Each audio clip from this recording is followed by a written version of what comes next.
everyone. And I would like to begin on time. Our Oversight is not used to being on a time schedule. We tend to go 3 and 4 hours, but because we do have session today, I'm going to kind of move us along rather tightly. So before we begin, Clerk, would you take the roll, please? Sure. Chair Serpa, Here. Vice Chair Casimiro, Present. Vice Chair Noré, Here. Representative Agello, Present. Representative Batista, Representative Carson, Present. Representative Chippendale, Present. Representative Corfriend, Present. Representative Donovan, Present. Representative Edwards, Representative Falella, Representative Handy, Representative Hawkins, Representative Knight, Here.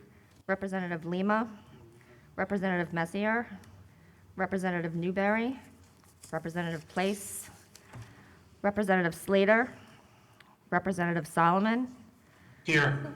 Representative Speakman, Here. Representative Williams. Present. Okay. Thank you. How many do we have present? It's okay. I don't. About Okay, 14. all right, good enough, thank you. Good afternoon, everyone, again. Today is Thursday, February 17th, and our agenda today is with the Department of Human Services. I would like to welcome Interim Director of DHS, Celia Blue, and Kimberly Marola Brito, Deputy Director for Field Operations and Policy and Training. So today we're going to review the Department of Human Services operations. And folks, just because we are on a time level, and I know that these ladies have worked very hard to prepare some slides for us, so I thought I'd let them go through those and we'll save our slides, questions till the end. Okay, ladies, I don't know who wants to begin, but feel free. Thank you and welcome.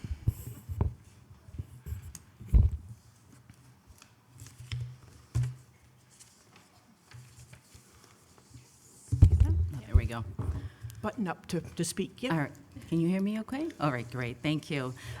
Good afternoon, Chair, Women Serpa, and members of the House Oversight Commission. Thank you for giving us the opportunity today to talk with you about our staffing levels, our telework agreements, our call center, and certainly our largest program, SNAP benefits. For those of you or viewers at home that are not familiar with me, my name is Celia J. Blue. I'm the Interim Director of the Department of Human Services, a position I've held since May of this last year. We have a...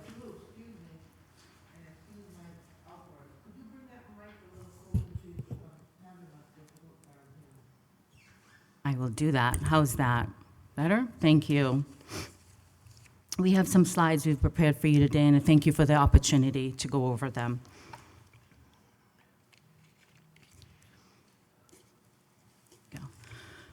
As you know, our vision is to make sure that we reach individuals that need us, childcare, cash assistance, and nutritious food. Just get used to this here. We offer, is this a touch screen? There we go. We offer several programs. As I mentioned, SNAP is our largest program, and we'll be focused on that with you all today. We wanted to just go right to our current state and where we are. We do know that we do need to do better for our customers, and we are taking some immediate steps to get benefits to our household that need us. The first slide is just a telework overview. I know this was one of the questions that were asked of us. Similar with most agencies and organizations, we had to shift with COVID-19, and we are currently still dealing with the impact of COVID-19.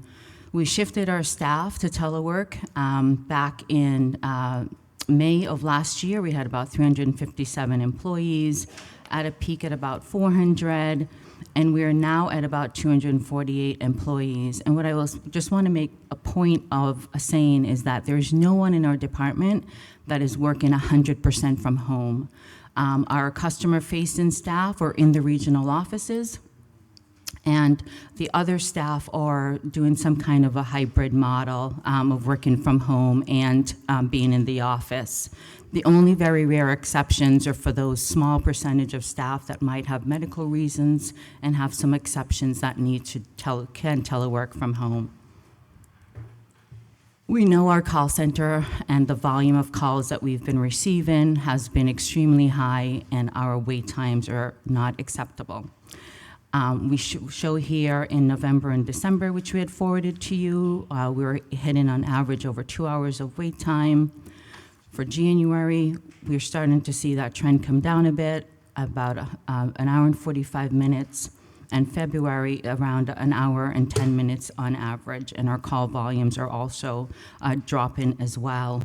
And we're attributing that to the reopening of our offices and some of the other actions we've taken. This is just another slide to show that we have reached a peak over time, and the call volumes are going down, and that our average wait time since November has gone down by about 51 minutes. Again, it's not where we need to be, and we're working hard to try to get back to some normal limits. Our SNAP timeliness is an issue for us. We are not meeting our 95% timeliness goal.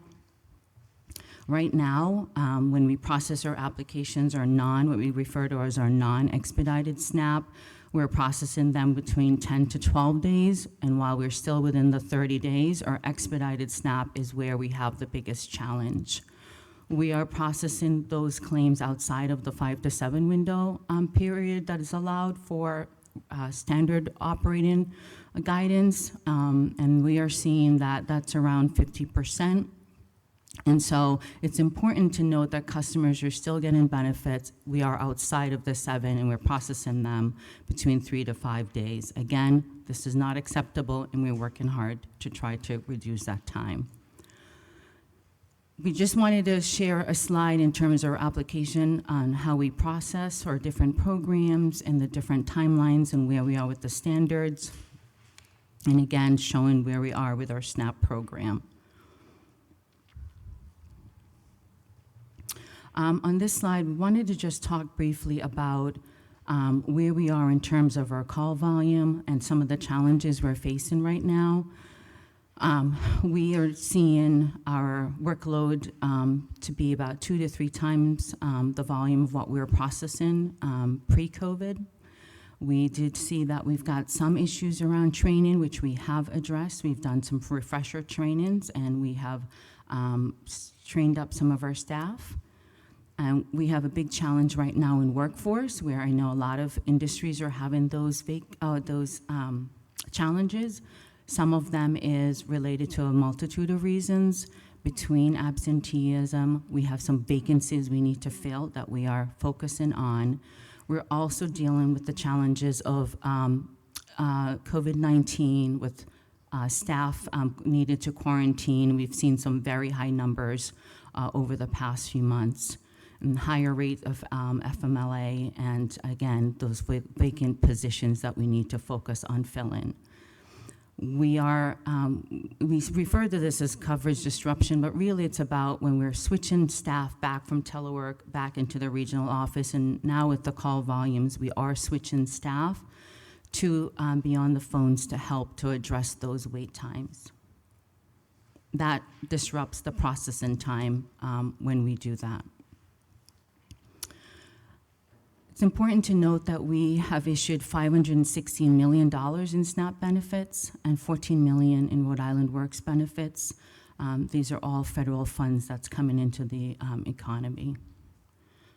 Our staffing levels, we were asked about our budgeted staffing positions. We did provide this for you.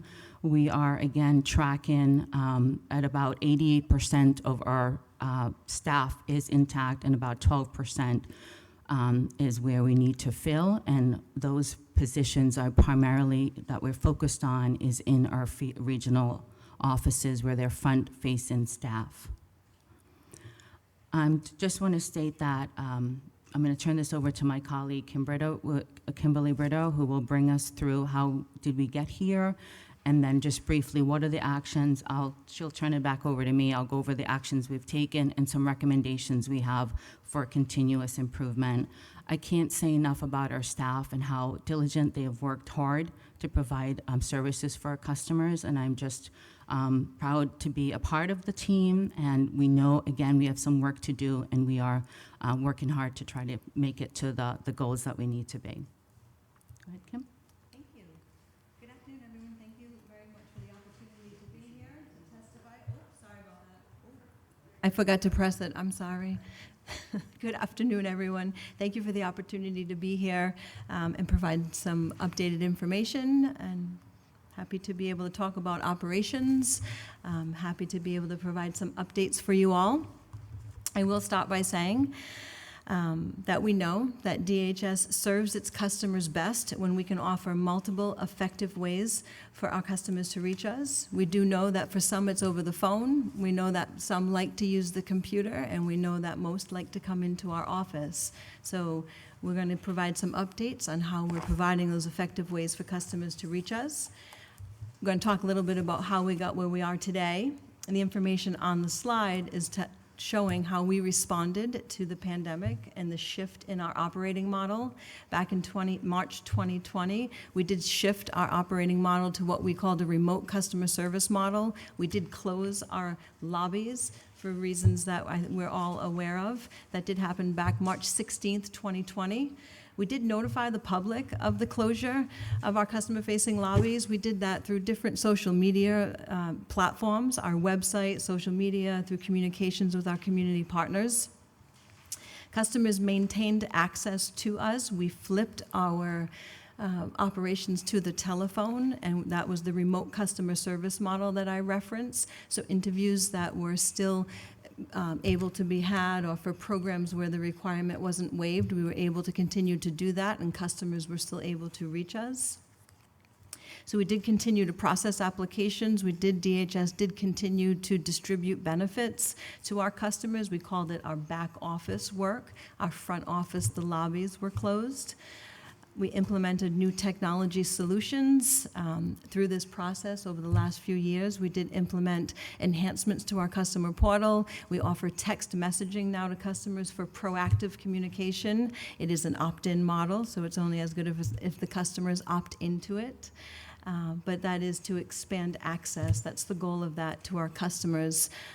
And through that process, we did, through the closing from March 20 to now, increase the resources in the call center. It was by using existing staff, so that the staff that were working lobbies and seeing customers reverted to working on the phones. That's what we mean when we increase during that period of time the staff resources in the call center. I'm looking at this, but it's not there. So we are pleased to in speaking of providing effective channels for our customers, we are happy that our offices are now open to customers for in-person services. We did start that process. All of our offices, minus one, which is coming on board later this month, our Reservoir Ave office, all of the lobbies are open and servicing customers in person. We did begin some of that work in November. We did call it like a soft reopening to try to pilot, so to speak, customers coming back into the offices. We did target one of our programs, and it's our Rhode Island Works program. Customers who are receiving Rhode Island Works typically also receive SNAP benefits, child care, and medical assistance, or Medicaid. So we targeted that population because we knew we would work all the programs that the agency offers. So that's something that started back in November. Bouncing back and forth, I apologize for that. Quickly, from November into January, the demand we knew was very high, and customers were frustrated with our call center wait time. So we did open our lobbies so that we could expand in-person services. We knew it was going to be rough, but we have done a really good job with the staff resources that we have. So we did, again, notify the public about our resumption of in-person lobby services. We used the same platforms that we used when we notified them that we were closing. So we used our social media platforms, we used the website, and we used notification out to community partners. Oh, thank you.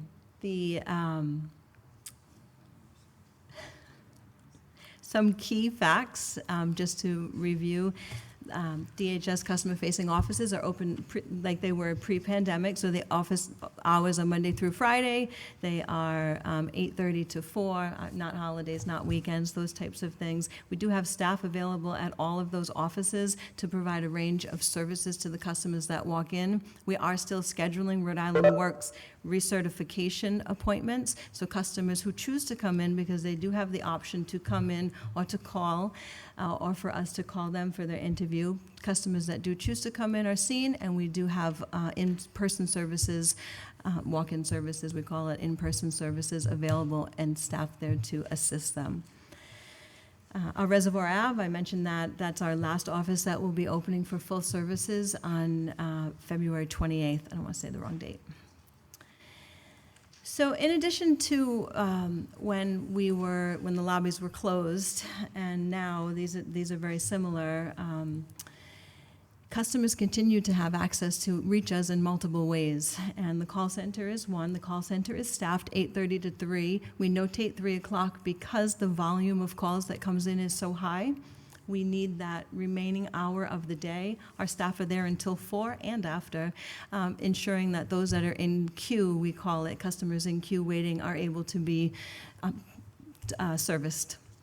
So the customer portal has also been a benefit to customers and able to apply for different benefits, check the status of their applications, upload verifications and things of that nature. That's been available throughout this whole process. We do continue to enhance it, and we do continue to see increase in numbers in customers that are using it, which we're happy about.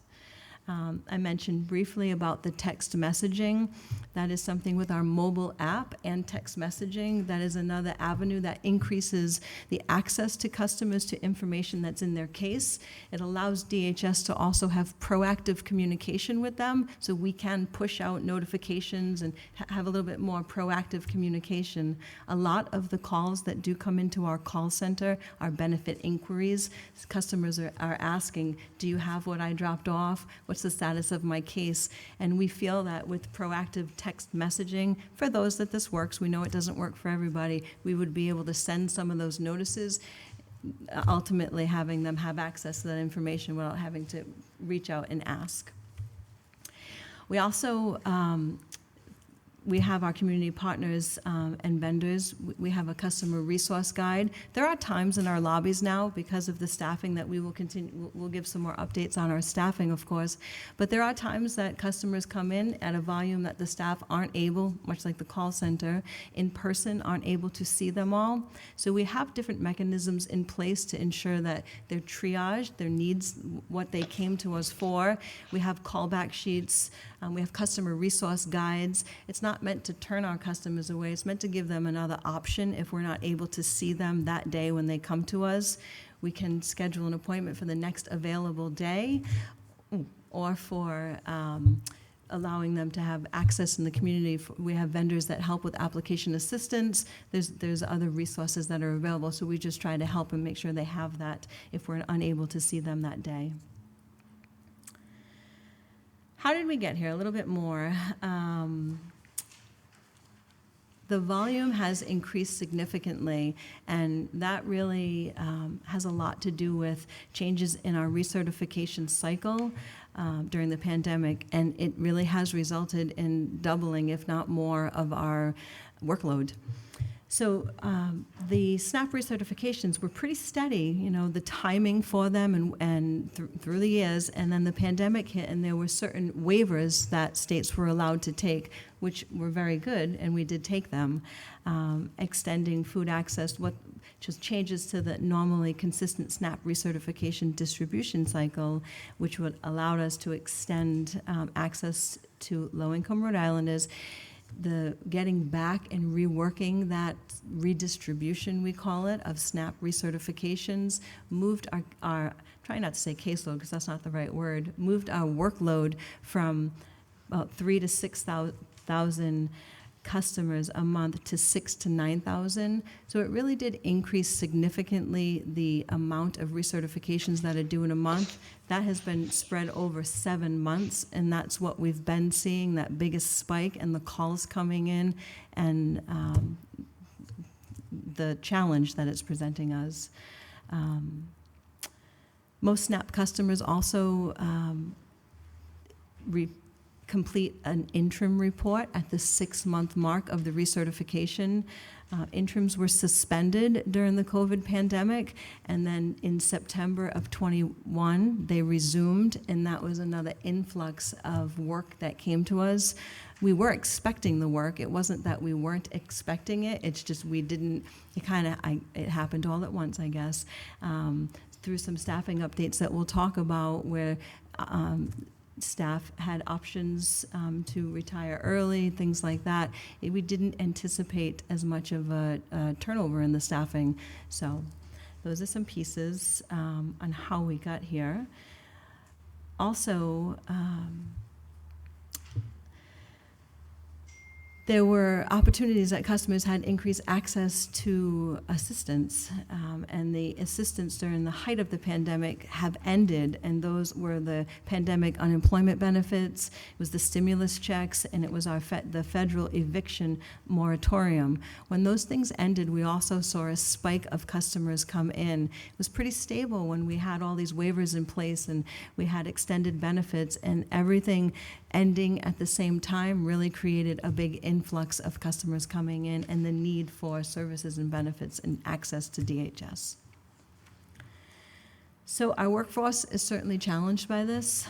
We recognize that our staff too, have gone through this pandemic. There are times, Interim Director Blue mentioned, there are spikes up in our own staff with their positive cases that impacts the staffing levels.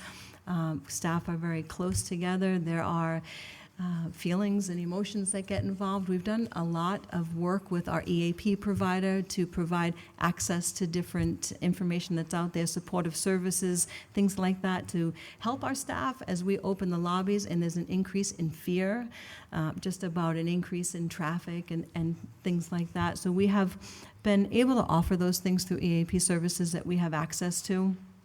We also have a monthly health and safety committee meeting that we run in partnership with both of our unions, and we increased that to be monthly so that we could be hearing what, the concerns that staff have, trying to mitigate any of those concerns quicker than waiting on a monthly basis. So we increased that to be weekly during the initial phases of reopening, and we've been able to identify some concerns and target them and put some remedies in place. So we definitely recognize that the vacancies has impacted our staffing levels. We can't not acknowledge that. We definitely are working on positions across all of our regional offices. Our goal is to have them staffed appropriately so that we can have that in-person service without having to tell someone we can't see them that day. We are working hard to bring in some scheduling tools so that customers can schedule and we can staff allocate a bit more appropriately to what is anticipated for that next day. We also want to just acknowledge that there are some systemic challenges in filling the vacant positions, and those are just some rules that have been on the books for a while. When we post positions, and I know that Director Blue is going to get into this, when we post positions, it doesn't always result in netting new employees. It results in some lateral bids that happen. So staff that might be in a particular office in South County may move to Providence. We didn't actually net any new staff in that example, and now we still have a vacancy just in another location. So that tends to make the process a lot longer than it seems like it should be, but that is a reality for us. So we wanted to call attention to that, and I know that Director Blue is going to take us through a little bit more of that. So at this point, I will hand it back over to Director Blue. Thank you, Kim. So some of the actions, I'll just go through what we've taken and some recommendations for continuous improvement. As Kim mentioned, we are working to fill our staff. We've talked with our DOA HR partners, and we are working together to have a turnaround of 24 to 48 hours of when we need their office to do any part of the processing. We work hand in hand in order to fill positions. We did lose, as Kim mentioned earlier, in the volunteer retirement incentive program, we did lose a bit of staff. We lost close to 40 staff and some institutional knowledge. So I think that also compounded us, getting us to where we are today. We are focused right now on our frontline staff in our regional offices and our back office, which are the key staff members to process applications and process recertifications. So far, we have filled 11 of those 71 positions. We're targeting the end of March to fill the other 55 positions, and then the remaining positions in April.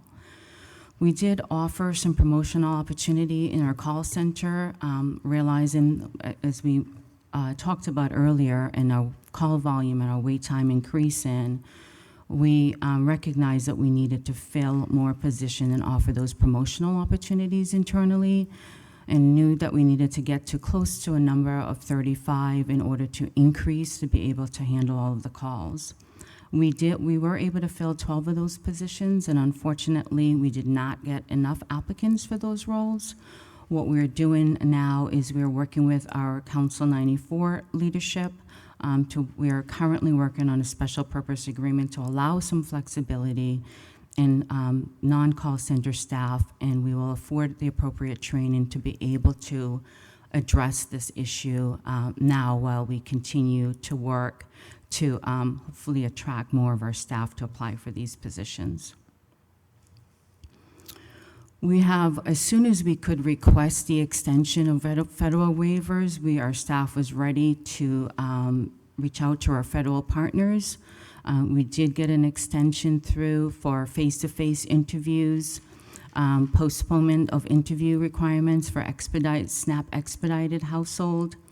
And we also got an extension to be able to address some of these calls that we're receiving with not processing the recertifications that our customers are sending in. So we are able to basically push those out for a month, but continue the benefits so that there is not a closure happening. And that has certainly helped us over the last about month and a half. We have continued to expand our community partners. We have expanded additional community partners, as well as extended some of the scope of our existing partnerships, particularly in Providence, just to name a few, and with the United Way to help us on being able to get more of our customers signed up to the mobile application, which will allow the, text messages and will help to address some of their concerns with regards to whether we receive their paperwork, has it been processed, and we could get more proactive communications with our customers. We are pulling a daily report on cases because we want to make sure that we're addressing particularly the expedited SNAP cases, as well as to try to make sure we're not going outside any further out on our processing timeline. We have also shifted some resources internally to be able to handle some of the calls that are coming in for customer portal resets and troubleshooting when our customers have issues with their customer portal accounts. So we have utilized other staff in our agency to be able to handle those calls. We continue to reissue training materials, and we review weekly with staff. We have offered overtime for targeted work so that we can try to keep up with the work volume coming in. And we currently offer overtime to our staff from 4 to 6:30 and on Saturdays to address the volume of work that we're seeing. As Deputy Director mentioned, we are working on our interactive voice recognition system, which is our call center. We have also engaged some community partners to help us with addressing some of the customer experience and really fleshing out our flows and our scripts. And we're working to expand self-service options so that, again, that's a way of our customers being able to get what they need, and be able to have access to that. We are also looking at the checkbox. This option is in regards to the customer portal. We know that there is a way that we can increase the information that we're getting from our customers, and this will help us with determining whether or not the application is expedited or non-expedited. And this is a introduction that we will put into a release, I believe, either in February or March. And we also have recognized that our screening tool, that we could do some enhancements with that. And we are also going to do a release either next month or in March, where we will add this additional question that will help us upfront recognizing those cases that are expedited, which is the major part of our challenge right now. And then we also are looking at ways in which we can identify those cases that are expedited through those lists that we mentioned. This is just the mobile app and what we're doing with some of our communications to try to encourage our customers to sign up to have the mobile app. We are looking at the model of people, process, technology, and policies. As a deputy director mentioned about the systemic challenges that we have in filling vacant positions. And I'm sure, I mean, in terms of workforce challenges with COVID-19, as well as with the lateral movements inside before we can get to net, that is a big. So when we say it takes 3 to 6 months to fill a position, if we have a position that might be open in one of our regional office locations and that position gets posted, our members are able to, based on seniority, apply for that position. And when that happens, we then have to still go back through the process again to fill the position. On average, that happens 3 to 5 times in our agency, and that is a challenge for us. The recommendation in terms of, sure. For open positions, correct, for most of our positions, yes, 3 to 5 times. My recommendation on that is, especially now where I think we're all really focused on wanting to make sure that we fill our vacancies, is to enter into a special purpose agreement with our union partners to freeze those movements for a year. That would free us up to fill those positions and then reassess them. I want to make sure that we don't take people's benefits away in terms of the collective bargaining agreement just to freeze for a year and then reassess it. Perhaps we could do a limited movement or a bid-in process where our agency could go into a bid-in process twice a year, so then people would get to move into different locations that is more either is closer to their homes, but that would also help us to continuously recruit and get to what we say net positions. So we get there sooner than 3 to 6 months. And that is definitely a systemic challenge that we have faced historically as an agency, that I think at this point, it would be very helpful to be able to work towards that.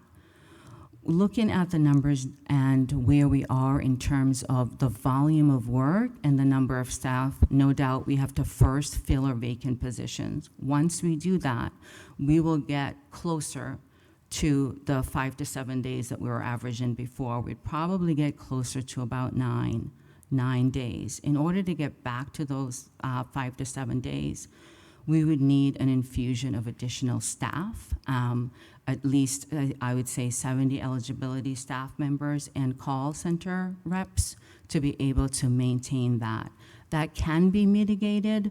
Could be mitigated, and this is where I would encourage the team to work on assessing either technology enhancements, and our federal partners allow us to utilize non-merit staff to help with processing, not determining benefits, because that is a collective bargaining position. but utilizing that from a fiscal responsibility aspect, and also expansion of our community partners to allow them to also have access. So there could be a combination of things that we could do to mitigate those numbers and to be fiscally responsible. And that is an option that, in terms of continuous improvement, how do we try to address this issue as we move forward, is my recommendation. We partner with our Department of Human Services to fill positions. I think 24 hours to 48 hours turnaround time should be the norm. It's not. And I think adding an additional staff to that department would be helpful, given the volume of our agency and the turnover rate that we've had over the years.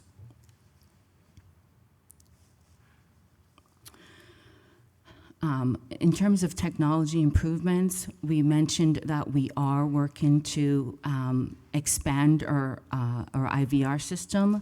That is really important, to also include other programs, and then expansion of our mobile app, which that we do have some funding for from our ARPA funds, that we'll be working to expand that to make that more accessible to all of our customers, and to offer more functionality on the mobile app, so that you could actually use your mobile app to submit your application, sign up for text alerts, and you would know once we receive your application, and reminders on when your recertification is due.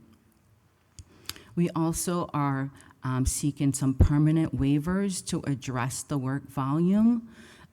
We have reached out to our congressional delegation for Senator Whitehouse's office has reached out to us, and we are working with them in we plan to bring our other delegation in to help with this. Connecticut and Maine have a processing model where they, in speaking with them, they close their agency they don't close it. What they do is they focus one full day on processing applications. That could be an option that, from a continuous improvement perspective, that we should look at in order to help us with the volume and to make sure we get back to those timeliness goals that we need to meet. I wanted to share that we met with our federal partners on Monday in a roundtable with our existing New England states, and a lot of our agencies across the country are facing the same challenges with navigating the impacts of COVID-19, and that the volume and timeliness are a challenge. We have talked with them about really expanding the waivers or allowing us a longer period of time to redistribute those cases that we are doing in a 7-month period. That is really not feasible unless we do these additional things by infusion, first of all, filling our vacancies and having an infusion of staff. Communications is also something that we've talked about. And just some lessons learned looking back over the process, we really needed more time to ramp up our operations. Customers did not have to do interviews and recertifications, most of them. So I think getting them ready to be able to know that they will start these processing again, I think it was important to have a little bit more of leeway and an infusion of funding for staffing and technology improvements. So with that, I will just close by saying that, again, our staff has done really an amazing job with the volume that we're seeing.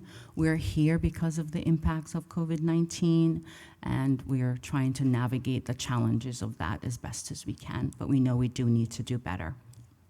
Thank you, directors, both of you. And it appears that some improvements have been made since we originally called for this meeting, because a number of us did receive some concerns from constituents during the COVID experience. Nothing like the UHIP disaster, but certainly, they were upset that they couldn't get what they needed. So even since we called this meeting, I'm glad to see that you've done some thinking. I especially like the idea of, I'm using the word sequestering your staff for maybe a day to just process applications. To me, on the face of it, it seems like a good idea.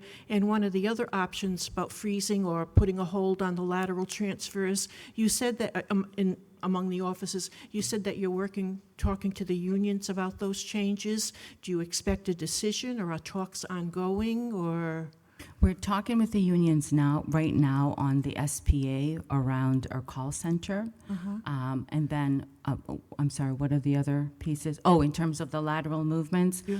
we've spoken with our HR colleagues who oversee the collective bargaining agreement, and that is something that they're willing to help us with, begin those conversations with the unions. Good, they'll talk to their members. Yes. And I'm But we do need to pick those up. No, okay. And I'm understanding the lateral moves among the eligibility technicians, level 1, level 2. So if I'm working in Providence and I live in Narragansett, I might want to move to Correct. to a South County office. So if no one bids into my position in Providence, then my position will be a new hire. Is that correct? So that position is a civil service exam, I assume? It is. So are civil service exams administered, I don't know, 4 times a year, 6 times a year? Representative Casimiro passes it? No? No.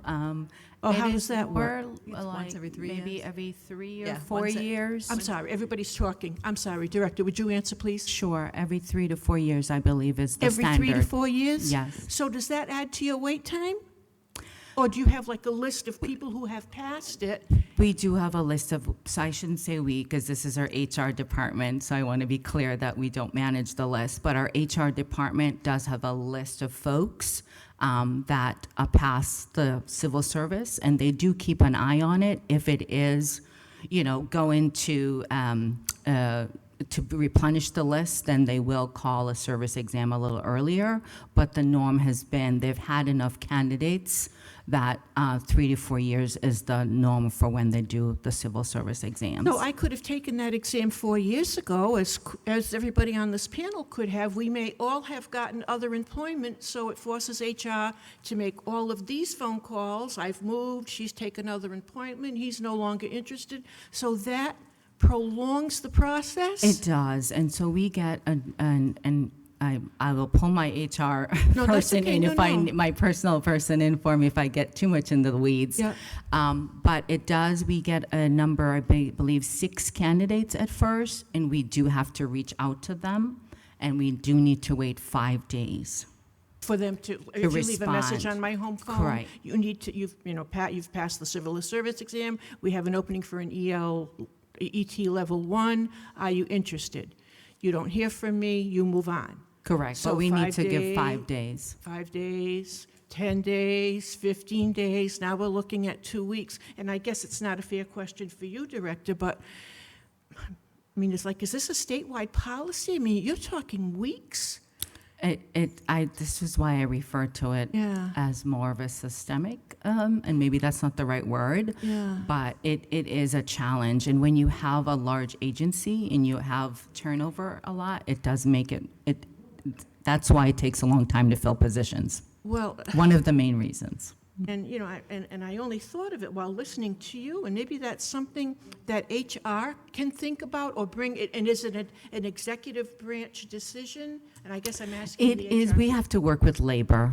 We have to work with labor on that. This is a collective bargaining agreement, right, to be able to move in these positions. Okay. So we would need, and this is why I'm saying we would need to talk to them to actually get a freeze for a year so that we can ramp up and then revisit that option to either limit the number of lateral movements, or we do what we call a bid-in process. So like twice a year, people get the opportunity to move. Because those weeks easily become months, 2 and 3 months. Correct. And then have one more question, because I want to move on. I don't want to take the whole session. I'll think of it. Oh, is there one office, one area office more than the other that you see, like, being short-staffed? So when there are open bids, are people bidding out of one office, nobody bids into that position? So are you finding one office? I think the hardest office to fill is our Middletown office. Really? Really? Sorry, I slept on my neck funny. So when I'm turning Middletown. my, Yeah. Middletown Yes. office? Huh, and okay. it is one of our smaller office, so. Interesting. And I assume the technicians are all cross-trained, right? So if I go into the office and I need childcare assistance, I need some EBT money, I can work with one technician. It's not like I have to make a number of appointments with different technicians. One technician can take care of if I'm eligible for 4 programs. Is that right? That is our ultimate Okay. goal. So All we right. do it, do you want to talk about the training a little bit, or? Sure. We, I think it's been about 2 years now, implemented a career ladder which brought in different levels of eligibility staff. So ET1s, we have, the ideal would be in our back office, so they're working the paper applications that come in. Our ET2 classification allows that you've been in that position for 18 months and you've been cross-trained on all of the programs, and that is our customer-facing staff. So also in our lobbies as well as on the phones, you're able to process multiple programs, not just one. So there is a cross-training component to the ET. Once you've reached a level of an eligibility technician 2, that you have gone through all of the program trainings. So ET1s, when they come off that civil service exam, will start in one program. They'll go through a training orientation or an onboarding process. X amount of months in, they'll go through different program trainings, and then they can stay as an ET1, or if they go for a promotional opportunity, they have gone through all of the program trainings. So it's pretty intense then, and it Yes. takes a while, huh? Yes. And what does an eligibility technician level 1, what's an entry-level salary for a position like that? Someone coming in who passed the civil service exam, coming in literally off the streets and being hired after an interview, and what's the starting salary, 30s, 40s? I know the pay grade, I know not the, I know. Yeah, I'm sorry, we can get that for you. I'm I just don't have that off the curious. top of our head. You know, it's a pretty intense position and requires a lot of training. Yes. But it just seems to me off the top of my head that those civil service exams just seem to be needing to be administered more frequently, especially in this climate when people have moved, or they're not interested, or they're not taking employment, they've taken other employment. That's off the top of my head. Before I get to the folks in the room, I don't want to forget Representative Solomon, who's on my screen here, and I may very well do that. So Rep. Solomon, I'm going to let you ask your question, and then I'm going to move on to the people in the room. Thank you so much, Madam Chair. It's my understanding that the proposed budget maintains the same full-time equivalents as the current fiscal year. If workloads are so crazy, why didn't the budget include a net increase in full-time equivalents? So thank you for that question. That when we did our budgets, that was in September, early October, and we were just really hitting the peak of that work volume.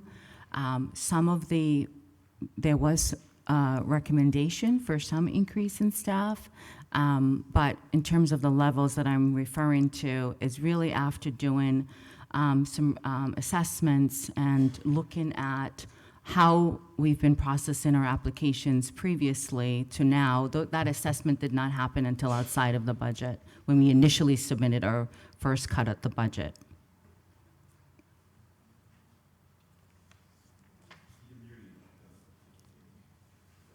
Rep. Solomon, we can't hear you. Did you hit? My apologies. Okay.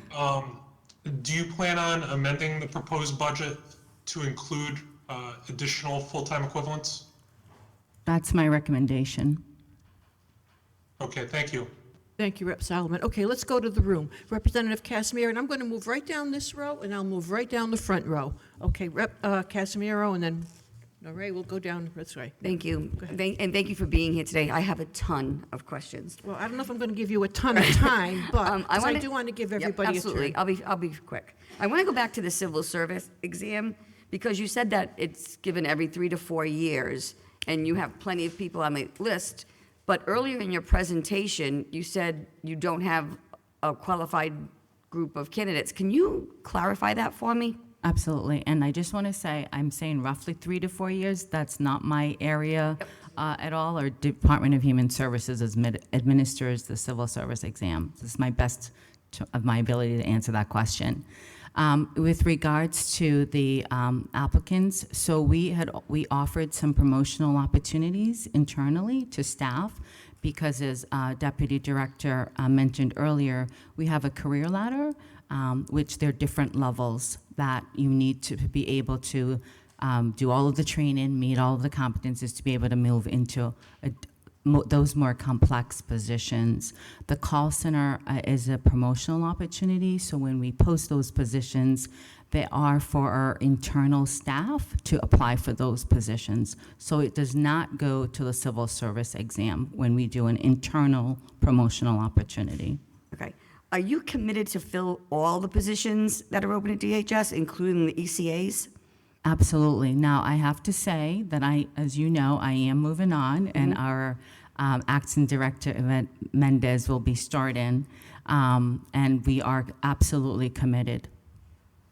And we have a plan in place that, as I mentioned earlier, that we're working to fill in the next 2 months, and we have that commitment from HR, which is very important to meet those deadlines. Thank you. You talked about working with the unions and collective bargaining and things like that, yet Local 580 had to file under the Freedom of Information Act just to get the number of people the number of positions that were open at DHS. To me, that shows a lack of cooperation and a lack of transparency. Can you speak to that? And also, Local 580 has Article 11 in their contract that says you should be working with them to expedite filling open positions. And can you speak to that? Sure. So we have met with 580, and there's two sides to that. We've had meetings that we've scheduled that 580 has not attended. But I understand the spirit of the question, and it is always in our best interest to work together, and that is always what I have put forward as a leader, to work together. It doesn't always result in those collaborative conversations, unfortunately, but that is always my first goal, is to work collaboratively. And the list of those positions, when we did our bid-in process over the summer, all of those positions, our lists were provided to 580, and we're committed to providing the additional information to them. But I believe they asked for about 12 years of information. That is going to take us a little bit to work with our HR partner to get them. Okay. And that's what we're doing. On slide number 6, you mentioned a triage agent and a DHS agent. What is the difference? A triage agent is a customer support specialist. It's not an eligibility technician. It's our clerical staff. There's actually a career ladder that we wove in for our clerical staff as well. We have custom CSAs and CSS. I'm not sure why. I can't remember what CSA, customer service aide and customer support specialist. We have the customer support specialist do triage on the phone for callers who wish to speak. Well, for callers who don't go through the IVR system, the automated system, and they want to speak to someone, they go to a triage staff first, who then put them in an appropriate program queue, and then we have eligibility staff pull the calls from the queue. Okay, also on slide number 6, you show a huge decrease in calls from November to December. Can you explain that? There was a decrease of like 13,000 calls. Can you tell me what happened there? Yes, so they're a combination of things. We got our waivers in the middle of December, and we immediately applied them, as well as we've also reopened up our offices as well, and we've also expanded some of our community partners. Right. I'll make it my final question. Last question, and then I'm going to go Rep. Norrie if he has any. On slide number 24, you show the primary focus is on recruiting 71 frontline and support staff for field operations. When did those 71 positions open up? That would be, I would say, over the course of months. And only 11 were filled over the course of months? No, we filled 80 positions last year. The 11 that we filled were just over the last 6 weeks, 6 to 8 weeks. Okay. Thank you. Representative Norrie, do you have any questions? Okay. I will try to only ask 2.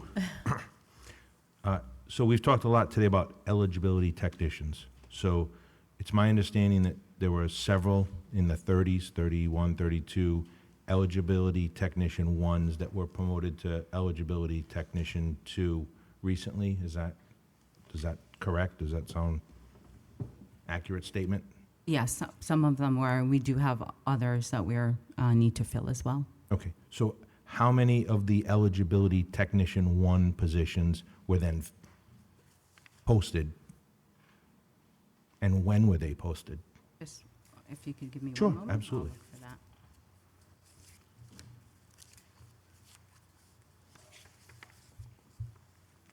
I'll add while Director Blue is looking for that.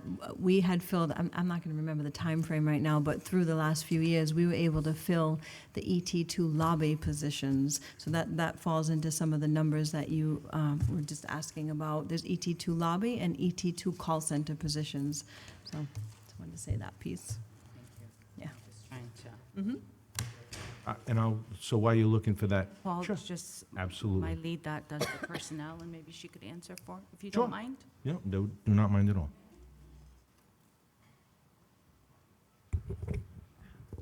Can I take this off? Sure, sit down, sure. Thank you. I don't want to sit on your mic. Now, forgive me, I also will probably forget to push Could we the just have button. your name, please? My name is Sarah Pagano. Would you put your button up and your microphone on? And state your name again, please, for the record. Sarah Pagano? Tara? Sarah. Sarah, okay. Welcome. No, Okay, welcome. Thank you, Deputy Director Brito. So my name is Sarah Pagano. I report directly to Director Blue. So some of the positions that we're implementing are career ladder positions. So we're promoting existing staff into positions to handle some of those more complex cases. To stay within our cap, we don't necessarily fill at a 1-to-1 conversion ratio. So when we promote our eligibility technician ones, we are very fortunate to have a very talented workforce. We're promoting them into positions to better meet the needs and work on those more complex cases. So it's not a 1-to-1 conversion of us filling ET1 positions. We do work on ET1 vacancies as we do, but these are more positions where we're promoting our internal staff into higher titles so they can work on the more complex cases. and I can totally understand and appreciate that. So as a former state employee, I understand, revenue agent 1, revenue agent 2, right, the moving around. So I get that. But what was your question? Was it when? So, many? again, how many of those vacancies were then posted? Because, again, we're taking and promoting people, which is great, and giving them the credit that is due, giving them a raise and putting them in more complex positions because they can handle it. But now we're taking those frontline workers, those ET1s, and we're leaving those positions vacant, and the simplest or the simpler jobs aren't being addressed because now the more complex jobs are being addressed by those promotions, correct? Yes and no, right? We're moving people up, but we're taking people off those frontline positions. They are frontline positions. They're moving into frontline positions as the higher level positions, Okay. or the So we're frontline not, positions. so there's no vacancy then? We're just, again, one. Oh, no, it's one. there are vacancies, and the 71 that we're referring to, most of those are ETs. I thought we had a There are breakdown. 16 ET1s that we've posted this calendar year. How many? 16. For ET. Correct, ones. eligibility technician ones. Yeah. We're also working on other positions that are in other eligibility technician career ladder titles. I believe it was the 12 we spoke about in the presentation were eligibility technician 2 call center positions. So we are working on eligibility technician 1 positions as well. Okay, great. So my second question is, we talked about a 12% vacancy? Is that, I heard that number? Across the agencies. So it's So across the broad. agencies, okay. So DHS, 18 positions presently posted. I just was on the DLT website. So 18 positions are posted, 7 are frontline workers, 2 employment and career advisors. 1 was posted 2 days ago, 1 was posted today. A vocational rehabilitation counselor, 2 of those posted within the last week. There's a director, a policy systems specialist, an assistant administrator 2 days ago, and also 1 week ago, a second one was posted, and a senior caseworker a week ago. So are these the only positions that are presently posted? Right, for, right. because there's only 4 of these, maybe 5 of these appear to be frontline workers. Is that? All of all the we have? rest that we're referring to are in the process right now. So we're either interviewing them, or we're reaching out for them to our HR partners to finish the processing so that we can then offer the position, and then there's a start date. So what you're seeing is in the fact that we are actively working on those positions that I mentioned, the other 66, and that's in addition to the 66 that we're working on. Okay. I just, in all the trouble that we've been in, right, or that we're talking about, all these difficulties, I just find it odd that we only have 5 positions that are presently posted for vacancy out of in Because all the of DHS. 71 we filled 11 of those, and the rest there, and we're in the process of filling. We're actually working on them, so they wouldn't be posted, they'd be closed. They're only posted for 10 days, and then the posting gets closed. So ultimately, within 2 to 3 weeks, you should, unless anybody leaves their job, you should be full. Oh, I wish. There may be some laterals in that. We'll have some, so there could be some vacancies that open up or stay open if people move into different positions. Our goal is over the next 2 months is the quickest in that time frame that we could fill all of these positions. Okay, And that's, again, we're working with our HR partner to be able to complete that. thank you. And Sarah, that's working from that infrequently administered civil service exam. For certain positions, yes, especially our eligibility technicians, yes. Okay, that's the most shocking thing to come out of this meeting to me today, and I didn't expect to drag you into it, but it just seems like that's something that HR in general, and I imagine it's not just DHS, right? is not That's the just DHS. policy, and, I mean, how do we have a ready, willing, and able workforce with people have been sitting around, and I don't imagine they sit around for 3 or 4 years, and, if that's the policy, it's not your fault, but I hope you bring it to the attention of the administration. Okay, Rep. Speaker, do you have a question? Thank you, Chairwoman. Just a couple of quick questions. Why were the lobbies closed for so long? We used the guidance from the CDC, we used guidance from DOA, we followed different guidance that was in place around safety measures.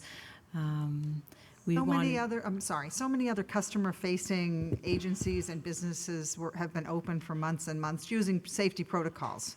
So I was just curious. I'll accept your answer as given. Thanks. We went through some facility readiness things as well in terms of purchasing different plexiglass, different things to reroute traffic and we went through some of those pieces. So there was that. And that was all just put in place recently? No, we did that for the November launch, and so we started that work going back into the summer of '21. So purchasing the equipment for that, installing it, getting our teams ready for that. Some of the staffing, moving the staff from what we just came through, the ET2 lobby positions, getting them ready to begin to see customers again. So that all contributed to that length of time. Yeah, I understand that, although, again, a lot of other agencies adjusted much more quickly, not necessarily in state government, but outside. And then my other question is about the voluntary retirement incentive program. When was that? Is that something that's ongoing, or was that put in place during COVID? That was last year, that was offered. And so, again, how did we get here? We had a number of folks that did opt to take that towards the end of last year. About August timeframe, I think is when. So we have had to, when we have one opening, it takes a while to fill it, and then depending on, that then results into another vacancy if somebody else moves into that. So this is why, again, how do we get here? There were a number of factors that got us here. So what was the origin, whose idea was it to, in the middle of a staffing crisis in human service agencies in the state, whose idea was it to put a retirement incentive in, which is only going to enhance the number of vacancies? That was offered statewide. It wasn't just to the agency. Yes, so it was a statewide policy, not inside your agency. Correct. Okay. All right. Thank you. You're welcome. Thank you, Chairwoman. Thank you. Who's next? Representative Jello, do you have any questions? Yes, Go ahead. thank you. First of all, I can't get this November 22nd Providence Journal article, front page above the fold article about Department of Human Services and SNAP applications out of my head, and haven't been able to get it out of my head, and have held on to this article for these many months. In that article, I read that the wait time for people calling in to apply for SNAP was between 2 and 3 hours on hold. That was November 22nd. You tell us now that you've got it down below 2 hours? On average, yes, we have. On average, okay. That article, Still not where we need to be, and we accept, we admit that, and we're working on, very hard on that. certainly. The article also informed me that unlike most other states in this country during the COVID pandemic, the height of it, Rhode Island's SNAP benefit numbers went down. Almost every other state went up an average of 5%. Rhode Island recipients of SNAP benefits went down. I don't think anyone in this room believes that the number of people eligible decreased. So it's got to be, in my mind, it's really got to be the difficulty in applying for getting the benefits. And that, I'm kind of frustrated hearing about the delay in hiring, the delays in moving people into the positions that you need to fill. I think why didn't you see this coming? You know what the state hiring policies are. You knew that people were likely to retire. You knew that SNAP recipient numbers were down, and that's contrary to the experience of most every other state in the country, and contrary to logic during the pandemic. I almost feel like you've had your hands, you've been sitting on your hands until quite recently. So that's kind of a long speech, and probably there's no answer to it. But you've talked about reopening offices. I'd like to hear, first of all, which is the biggest office, which has the most foot traffic, which was opened first, and are they all open and fully functioning now?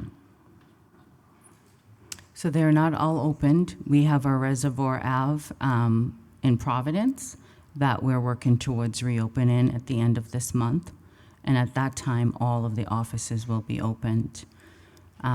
Providence is our largest location, and we have a smaller footprint right now, but we are we will put out an RFP for a larger space because we know that is not the right fit for where we are in Fountain Street right now. So at the end of this month, all of the locations will be available, and there'll be 2 locations in Providence. Just to follow up, Chairwoman, please. Yes, go ahead. So Providence is the biggest office. You closed the Elmwood Avenue office during the pandemic. The Reservoir Avenue office is likely going to be the biggest office, and it's not fully open yet. I guess, how does that make sense to us?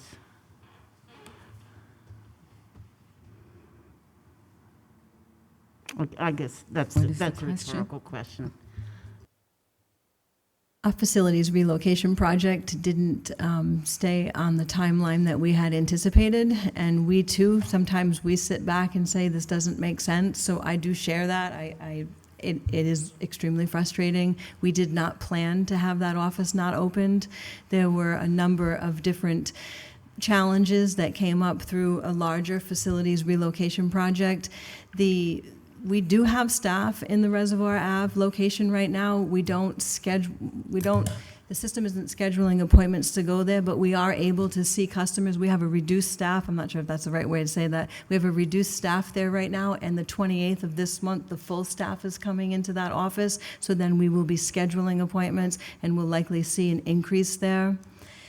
Our Fountain Street location is actually, you had asked a question about the highest volume. They are getting the highest foot traffic volume right now, and it is the smallest office. So we are compromised there.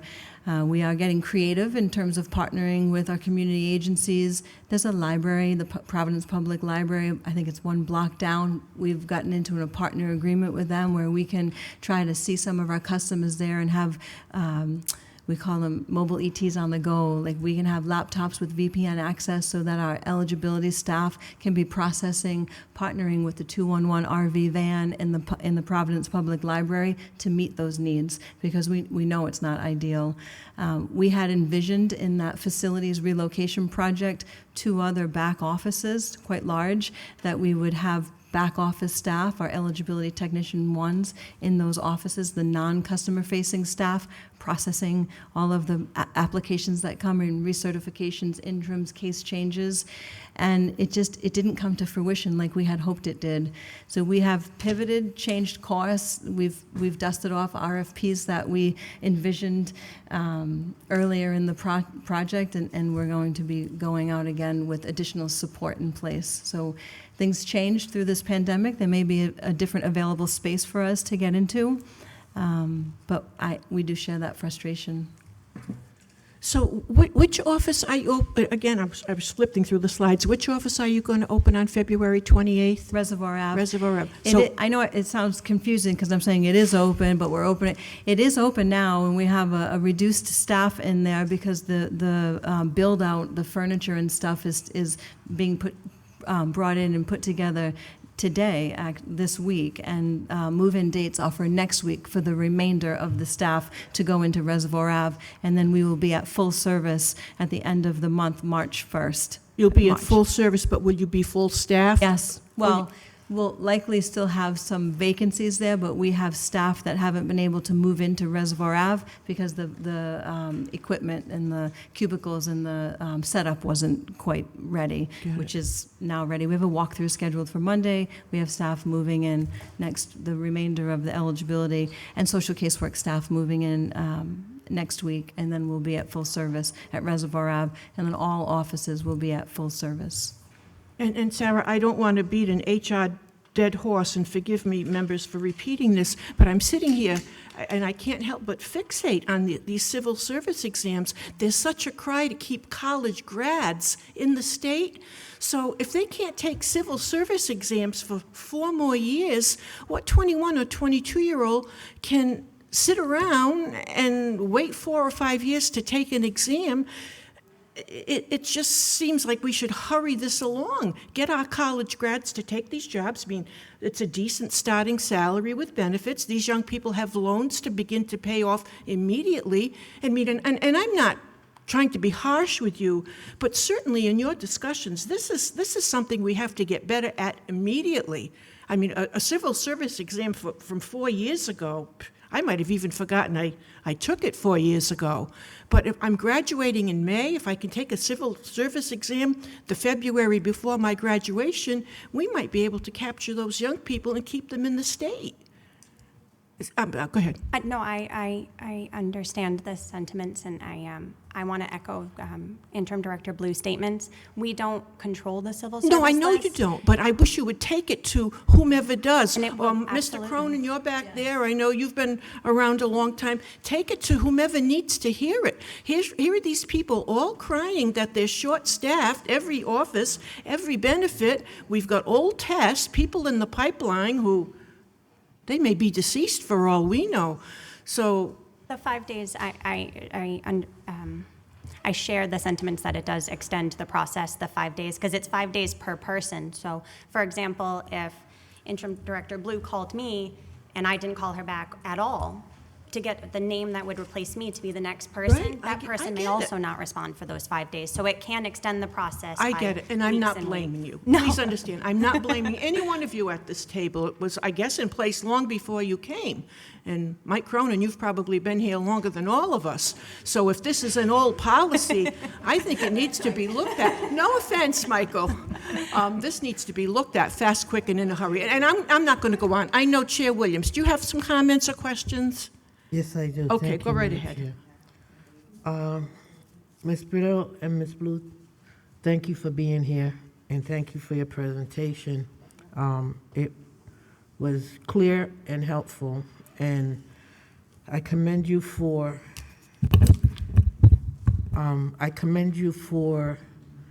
hanging in there, because it's based on this presentation and based on the number of complaints and asks that has been brought to my attention, it's quite clear that this problem is more inherited than created by you. So that being said, and I'm going to take like Casimiro took, I'm going to take my time and ask questions. No, sir, I'm only saying. But anyways, how many years have you been out with Department of Human Services? Yeah, Ms. Brito, sorry. 22. 22 years. Not in the Department of Human Services, but in state services. I started at the Department of Children, Youth, and Families. Oh, my God, why? And so how many years have you been with DHS? 12. Okay, and it's with DHS, DC, Y, and Ben. F. And Ms. Blue, how many years have you been in this position? Yeah, in the department. In this position, only 9 months, and in the department, about close to 5 years. Okay. So how many staff in a whole is currently in the department? Right now, our budget supports 974. And it's just 71 that's off kilter that you're looking We're for? focusing on that because that is our top priority. We're filling all positions, but our primary focus is on these positions because of the nature of Okay. them. Okay, so realistically, if you know the answer, what is the number of unfilled positions currently of the 974? Oh, of the 974, roughly, and this is with veterans and OHA, which we have directors that oversee that area. I would say roughly about 150, roughly. But Roughly- that's distributed with the Veterans Affairs as well as OHA as well. 150, you said? Yes, Okay. across both 3 areas. Okay, and just making a comment on the civil service exam, yes, it's 3 years, and it's a sham, and it should be eliminated altogether. It's almost like another red line for particular individuals. It should be taken out of existence. It's antiquated, and it really is not necessary at all. Has there ever been, and Ms. Brito, you may be able to, I don't know how the communications go with staff as far as superiors. Is Womazetta supposed to be here? Isn't she also part of this team? Sorry, I should have announced it at the beginning. We did invite her, but she is at a conference, I believe, Director Jones. No, Madam Chair and Madam Chair, she had a death in the family. Oh, okay, I'm sorry, okay. But we determined, so I'm not gonna cover for Okay, her, so but- some of this goes on her. Whatever needs to be answered, I would love to hear her take on this, even though she may not be here, have been here 22 years. I think it's also her responsibility to answer.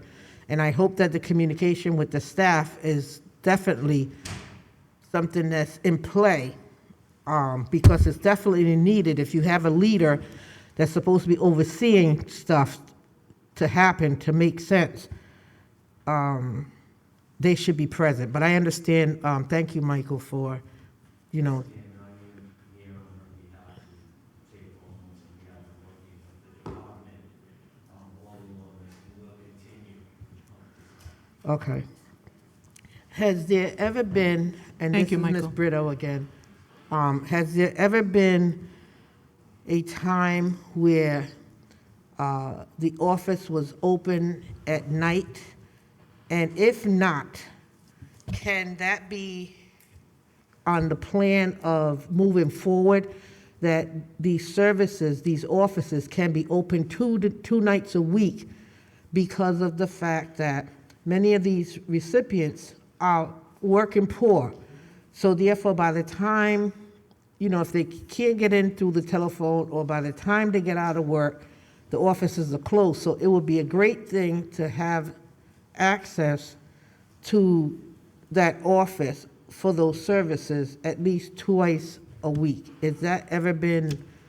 It's a great question, and we did, pre-pandemic, we did have an operating model in place where we were offering extended hours twice a week in our offices. I don't remember right now, I haven't thought about it in a bit. I think it was until 6, might have even been until 7, but we did have extended hours, and it is definitely something that we can look at. We do have some, when we brainstorm different options for our call center, we also have a model where we're looking to extend the hours of the call center as well. So it is definitely something that we will look at as we continue to move forward. We did have the extended hours in lobby for appointments in the past, and we can look at that model again. Okay, so why is the Elmwood Avenue office closed? Why is that? Because it was convenient parking, it seemed to have a good traffic route and everything, and it seems to have been big enough to house staff as well as clients. Why was that closed? So this is, and I'll take this, and if you want to add, you can. So Elmwood Ave was one of our most, I think, expensive properties. This has been a goal, and maybe this was I should say, under the previous administration, to close that office. And I think folks from the Department of DCAM and all of our budget represented that we would go into other locations in Providence and realize some of our budget savings by closing that office. Our lease was also, we were, I believe, on a month-to-month basis on our lease, so it really was not a good position to be in. But this has been I would say over 4 years. But even maybe before I started DHS, that there has always been sort of a goal to close the office and go into either state-owned properties, which we did look to try to do, but one was not available, and go into a least expensive property, but one that also met our needs. Even though the location was large, there were different, how do I want to say this? The facilities itself did not necessarily meet all of our needs in terms of being family-friendly, focused. Thank you. Where are you're doing the outreach for these applicants when you have the vacancies, aside from just the state website? So I wanted to go back to when you talked about the civil service list earlier. I do want to share that when the last civil service list was administered, I think it was 2 or 3 years ago, maybe 2 years ago, we did work with our HR partners, and we did work on revising them to bring them to be more current, to represent the work that we're doing. We also made a conscientious effort to reach out to communities of color and to different communities that were not standard protocol. And for the first time, I believe, in the history of the administering this exam, about close to 50% of the pool included minority candidates. So it was really a diverse pool of people that passed the civil service, first applicants, and also that passed the civil service exam. Imagine. For the first time. After 150 years, even though those applicants many have passed the civil service test, but have been bypassed. It's a continuous bad behavior. 6 plus 6, has that been utilized? Is my time up? 6 plus 6. Has the department utilized that because it's part of the civil service routine? Yes, right. Initially, we get 6 names from the civil service exam that we contact. Okay. And your department, how many, this might be HR question. How many civil service, how often do you check that civil service test? Like Chairwoman Serpa said, 3 years or 4 years, I'm waiting. How often do you purge it? So that is an HR function that we do not oversee. I'm happy to take that action item back. She works for Department of Human Services, not our HR department. Okay. Yeah. All right, I'm good. Okay, you're good for now? Okay. Yes. Representative Carson, and I'm going to go right down the row. Thank you, Chairwoman.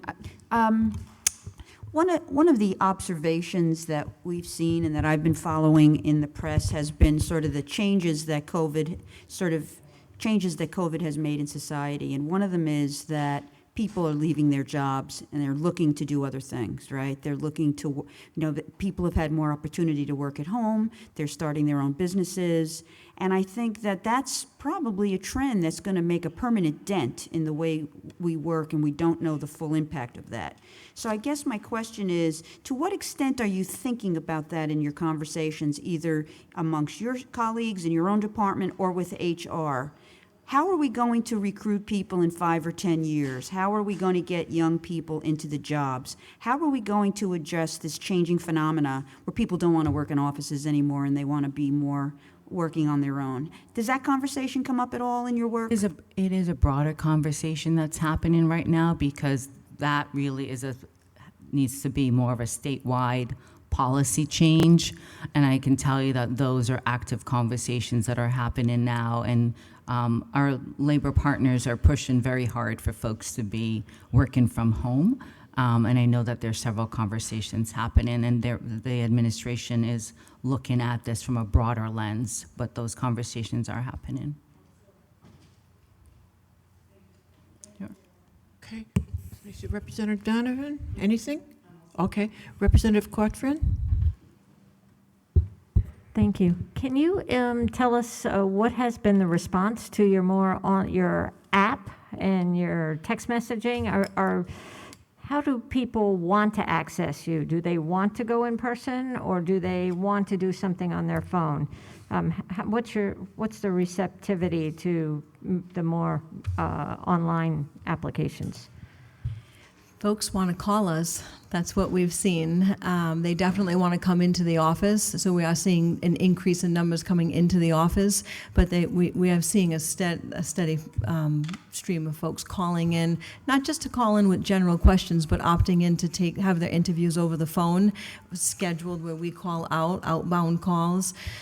So it's a little bit of a mix there. We are seeing increased numbers with use on the customer portal, which is great for human service programs. There's a higher number of use on the customer portal for Medicaid programs. That has historically been high since we launched the customer portal. But for human service programs, SNAP, Rhode Island Works, more of our complex medical and things like that, we're beginning to see the numbers creep up a bit. We certainly saw it creep up in COVID. We might have the numbers here, which I'll look to get them, and if not, we'll be sure to get that information. Same is true on the mobile app. We're seeing an increase in customers downloading the app, looking at benefit balances, and once the department asks for additional verification on something or sends an RDoc, we call it, we're seeing mobile uploads of those verifications. So we're seeing it go in the right direction, but it's not high, but it is moving in the right direction. But we haven't seen the numbers on the phone go down as much as we'd like to. So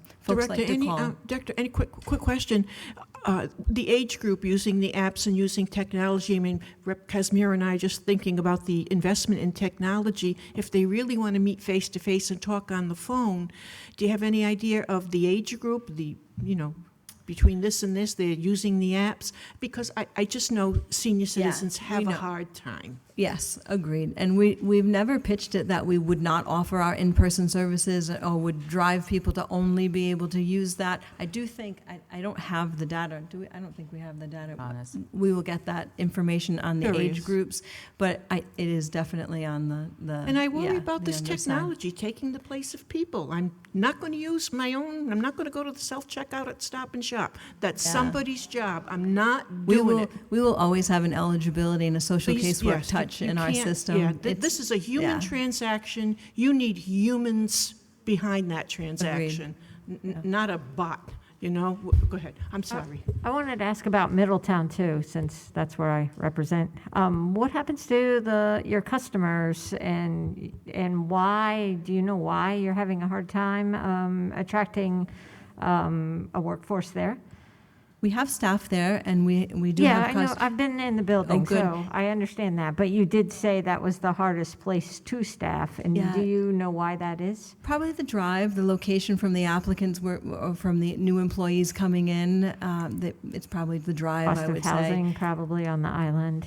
Yeah, I think staff, our staff that live there, and there are some that like to travel there, but there are some that don't like to travel there, so. And so how does that affect your clientele from the island? Do they have to go someplace else, or do they have longer wait times, or are they still able to get all the services that they need?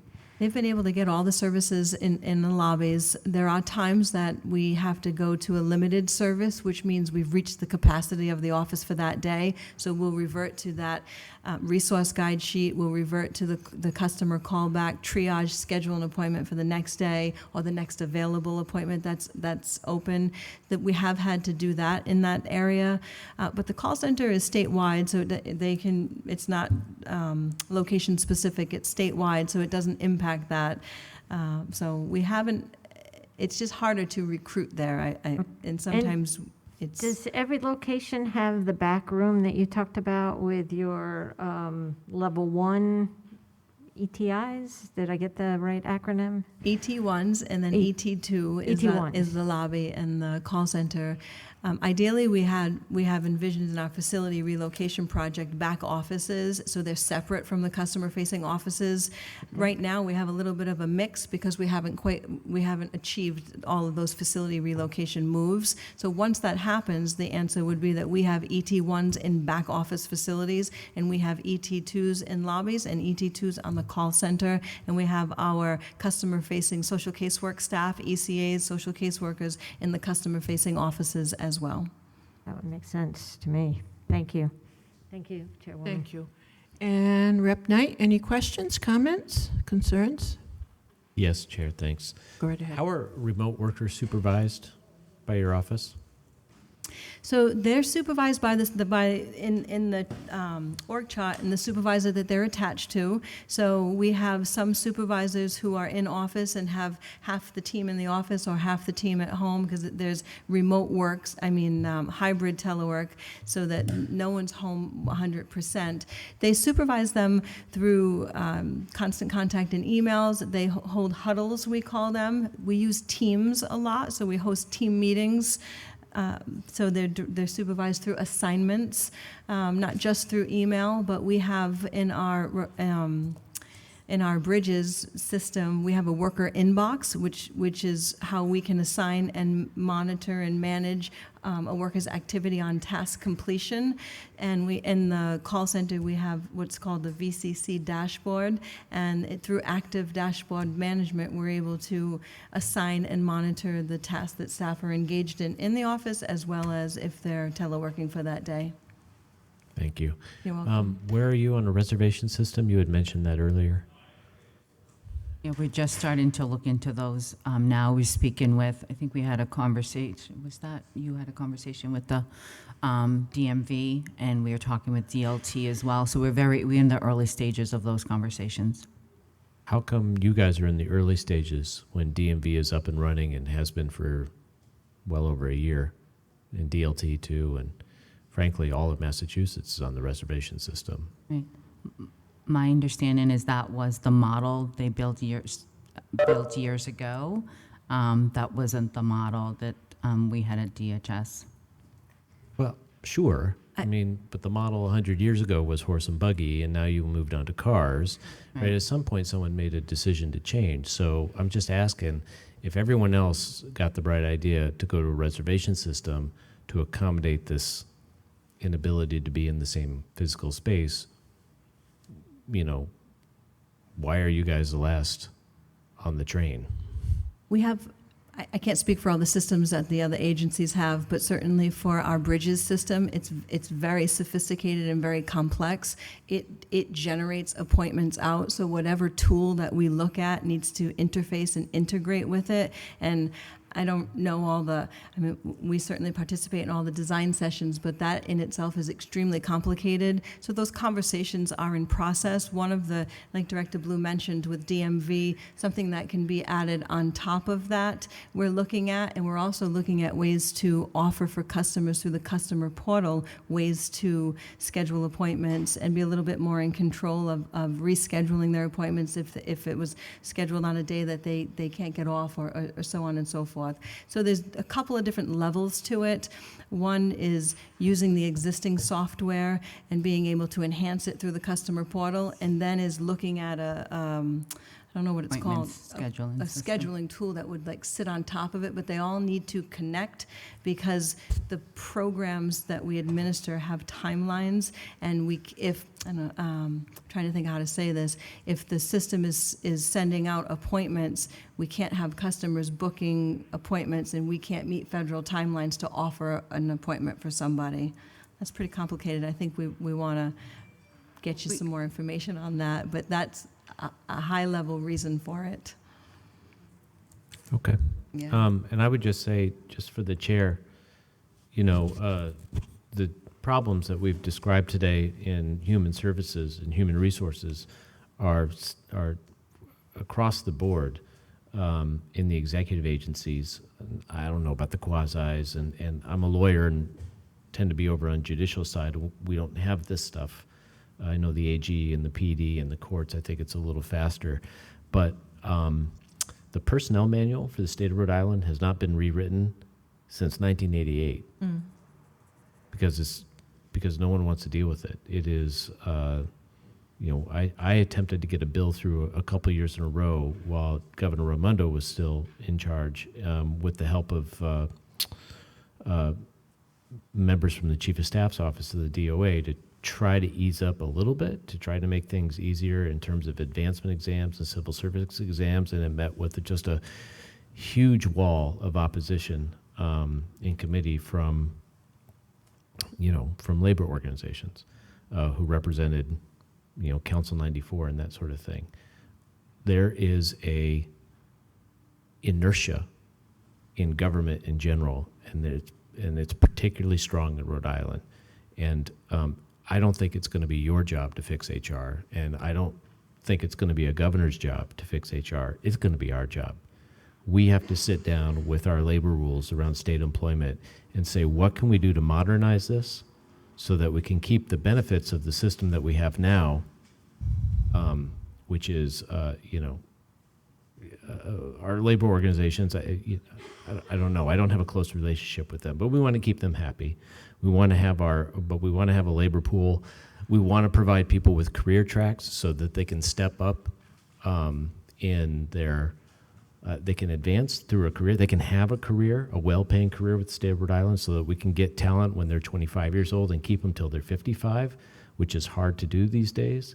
There's just roadblock after roadblock after roadblock, and frankly, it's just on the assembly to get it done. So that's my 2 cents.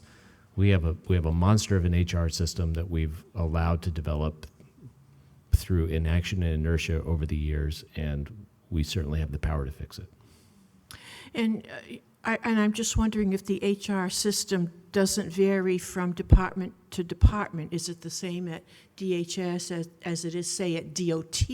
If my understanding is that if something is in the executive, Department of Administration, DBR, EOHHS, HHS, all the acronyms, if they're generally within the umbrella of the executive and the Department of Administration, the problems are, they vary department to department, but they're largely sort of in the same HR system.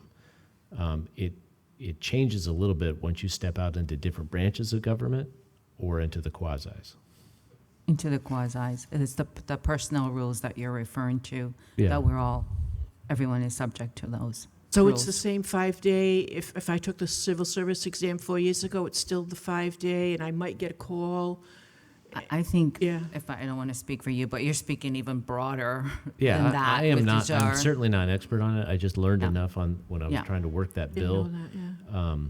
to just see that there are obstacles in there that made sense at one time, but don't make sense anymore. Particularly when employers have to think about their employees not so much as workers, but as another batch of customers to be served, because they can move jobs, they can leave the state, they can do a lot of things much easier than they used to be able to in the 80s and the 70s. Well, I think, poor Sarah, you came here expecting to sit quietly and watch. I think we sent yourself and Mike Cronin back with at least some of our concerns. I mean, and maybe this civil service exam, and Chairwoman Williams, she had her own concern about eliminating it. And I don't know if the unions have to be part of that conversation. I don't know. But I think Michael and, is it Sarah or Tara? I still couldn't hear. Sarah with these masks. We've got to remediate this immediately. I mean, and okay, the executive branch doesn't want to overtake a personnel booklet. I get that, but you've got every agency crying for employees. I mean, that civil service exam, maybe it does need to go. I don't know. Chair, I'll just throw in just two things, just to relate back to a subcommittee meeting that I had a couple weeks ago. DOA is working to upgrade the HR systems that run the place, to get away from those old mainframes with paper time cards and the paper time cards in 2021. Right. So the General Assembly is going to be asked to spend a ton of money On to technology. upgrade all these IT systems, Yeah. and we should line up with a checkbook and be ready to do it. And we definitely need a global HR information management system. So at the very least, whatever all the rules are, all our data is in one spot. Did you indicate that at your meeting? Oh, yeah. Okay. Anyone I can talk to in Okay, charge, I'm telling that. Let's I'm in stay on it attendance. once the The General system. Assembly begins appropriating some of the ARPA funding. Okay, if no one else has any questions, it's almost time for us to go to the floor. Director, thank you very much for the information, and there's certainly a lot of information to digest in the slideshow. Director Blue, we wish you luck. We wish we had a chance to meet you more often, and but I found this helpful. I mean, I learned a lot. It's a lot to think about. So we wish you luck in your next venture. Assistant Director or Interim Director, we'll probably be seeing you again, because Deputy once we Director. get the new director in, we'll want to follow up with how things are going. And Sarah, we may even invite you and Michael and you. She's not going to like me for that idea. She's what? She what? She's going to chastise me for that idea later. Oh, okay. I That'll made her teach you for come. showing up, trying to do a good deed. Okay. And if you could, just bring those ideas back, to throw them around, see how they land, and I don't know if it requires some legislation or if it can be an executive opinion. Maybe Chair Williams is right. And I just looked up a sample question, because we were talking earlier, I never took a civil service exam. I didn't know what kind of questions they asked, and I brought one up. Pardon me? What? The ones that people what? Oh, The keep people questions out. to keep us out. Oh, it's just, I don't know. I don't know if it has relevance. Okay, well, anyway. All right, I'm going to make a motion, ask for a motion to adjourn. Rep. Carson moved, seconded by you very much. Chairwoman Casimiro. Adjourn. Thank you.